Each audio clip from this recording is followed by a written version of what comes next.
Lieutenant Alain Vidal, je suis sapeur-pompier professionnel depuis une dizaine d'années et donc originaire de Nantes dans l'Aveyron. J'ai d'abord été sapeur-pompier volontaire pendant 7 ans, d'abord dans l'Aveyron puis ensuite dans l'Hérault et après j'ai fait en parallèle mes études donc jusqu'à un master sécurité, environnement, qualité. Alors moi je suis adjoint au chef de centre, donc le rôle c'est d'encadrer le centre de secours avec une équipe d'encadrement où on est 3 officiers de sapeurs-pompiers professionnels. Et dans le centre de secours il y a une centaine de pompiers avec tous divers corps de métier, notamment les sapeurs-pompiers volontaires qui viennent de divers horizons et après 25 sapeurs-pompiers professionnels qui sont là notamment en journée, semaine et qui complètent aussi les équipes de garde la nuit et les week-ends.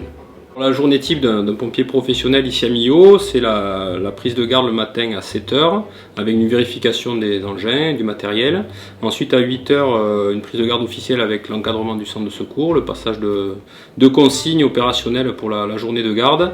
Et ensuite c'est la séance de sport qui est souvent une séance de sport collectif encadrée par un encadrant sportif. Ensuite une séance de manœuvre donc qui peut être diversifiée, ça peut être du secours routier, de l'incendie, du secourisme, c'est pour un peu rappeler les gestes et entretenir nos acquis.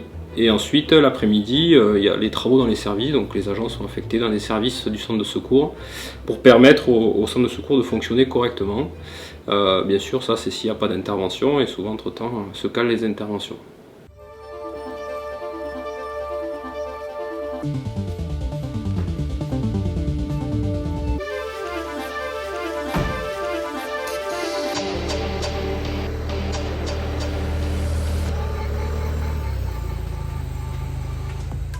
On descend avec la garde postée du jour des sapeurs-pompiers Millau.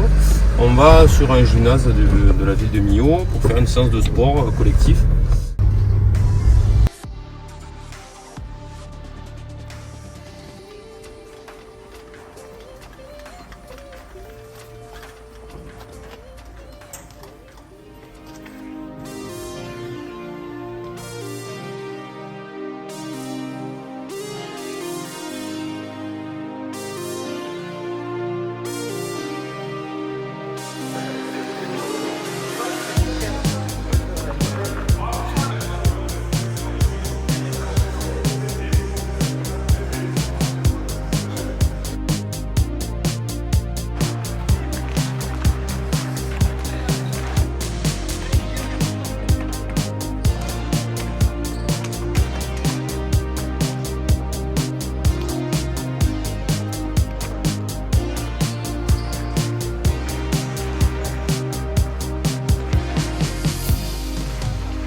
On a eu une grosse saison feu de forêt sur la zone sud, même si certains départements méditerranéens ont eu moins de surface brûlée que le département de l'Aveyron. Donc c'est vrai que ça a été une saison assez marquée pour nous. Cette année je participe donc au Festival des Templiers à travers la course des 80 km. Donc voilà, essayer de remettre un peu le pied à l'étrier. C'est vrai que j'ai un lien particulier avec ce festival là puisque depuis ma jeunesse, on va dire depuis que j'ai 4-5 ans, je participe en tant que bénévole avec mes parents à l'organisation de ce festival qui a commencé d'abord à Sainte-Eulalie puis ensuite à Nantes dans mon village d'origine. Et donc c'est vrai que j'ai un lien particulier et puis j'ai aussi eu l'occasion de déjà faire ce trail il y a quelques années, l'année de mes 18 ans exactement, quand le festival était encore sur le village de Nantes. A priori oui, j'ai été le plus jeune participant à la course des Templiers à l'époque sur Nantes.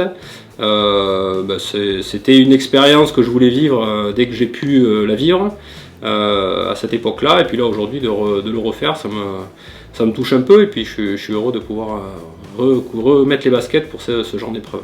Alors c'est vrai qu'en amont du Festival des Templiers, puisque c'est un événement de grande ampleur qui accueille beaucoup de public, notamment sur la partie tente, c'est vrai que j'ai un regard particulier puisque je suis le préventionniste du secteur, c'est-à-dire c'est moi qui réalise les commissions de sécurité pour accueillir les personnes en sécurité dans ces établissements-là, qui sont des établissements temporaires, mais malgré tout on a un regard là-dessus avec la mairie de Millau. Le SDIS participe aussi également à la sécurité du Festival des Templiers avec une convention et la mise à disposition d'équipes GREMP, qui est le groupe de reconnaissance et d'intervention en milieu périlleux, et qui lui participe au sauvetage et à la sécurisation des endroits un peu inaccessibles s'il y a des personnes qui se blessent sur les différents parcours et sur l'ensemble du festival. Les collègues sapeurs-pompiers, de manière globale, sont quand même, surtout sur le secteur aveyronnais, attirés par le trail, et beaucoup font différentes épreuves sur le Festival des Templiers, donc ça crée toujours une émulation dans la caserne quand on y participe forcément.